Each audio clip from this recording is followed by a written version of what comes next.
L'être humain est habitudinaire, c'est-à-dire que sa vie est rythmée d'habitudes. Même celles et ceux qui ont des vies d'apparence chaotiques ont des habitudes. Lorsque les habitudes sont conscientes, on appelle cela des routines ou des rituels.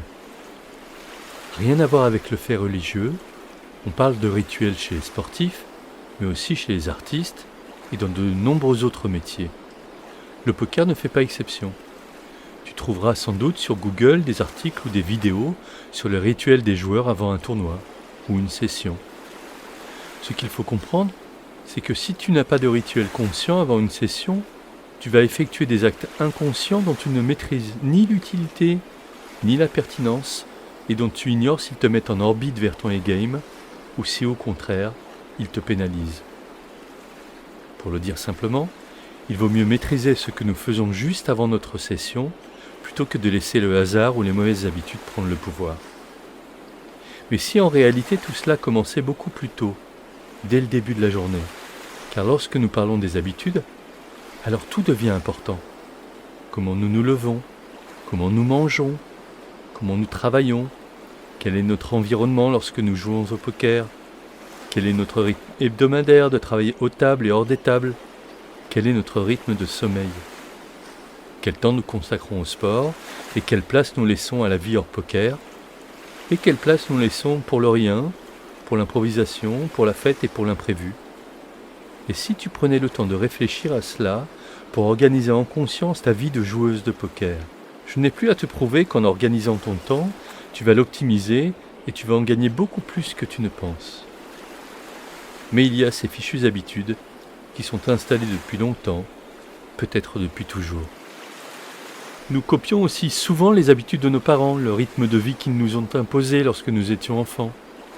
Il est temps de choisir ce que tu fais de ton temps. Mais comme Rome ne s'est pas faite en un jour, il ne s'agit pas de tout chambouler. Ça, c'est le meilleur moyen d'être découragé. La méthode que je te propose est à l'opposé de cela. Une chose après l'autre, un pas après l'autre. Si ce n'est pas le premier podcast que tu écoutes, tu as compris que c'est au cœur de ma méthode. Petit à petit, l'oiseau fait son nid. Ne crains pas d'aller lentement, crains seulement de t'arrêter, un pas après l'autre. On ne gravit pas la montagne en un seul pas. Et même, avant d'attaquer la montagne, il faut préparer son sac à dos. Quel pourrait être ce premier pas vers de nouvelles habitudes constructives au service de ton poker? Eh bien, je te propose de commencer par le matin. Puisque c'est le début de ta journée, chaque matin, tu recommences tout à zéro. Que pourrais-tu faire dès ton réveil et que tu ne fais jamais? Oui, que pourrais-tu faire de neuf au tout début de ta journée pour préparer ton mental et le mettre dans les meilleures dispositions? Je te fais quelques propositions qui j'espère t'inspireront pour changer ta routine matinale. Et ainsi, en changeant le début de ta journée, c'est toute ta journée qui change. Le matin au réveil, tu pourrais par exemple te brosser les dents avec ta main non directrice. Ta main gauche si tu es droitière, ta main droite si tu es gauchère. Tu seras étonné de constater que cela demande un effort considérable. À quoi cela sert-il? Tout simplement à réveiller le cerveau et à donner une information majeure à ton inconscient. Dès le matin, tu prends les choses en main, car c'est toi qui décides à présent. Une fois que tu t'es lavé les dents, tu pourrais, si tu ne le fais pas déjà, boire une grande quantité d'eau, 1 ou 2 bols d'eau claire.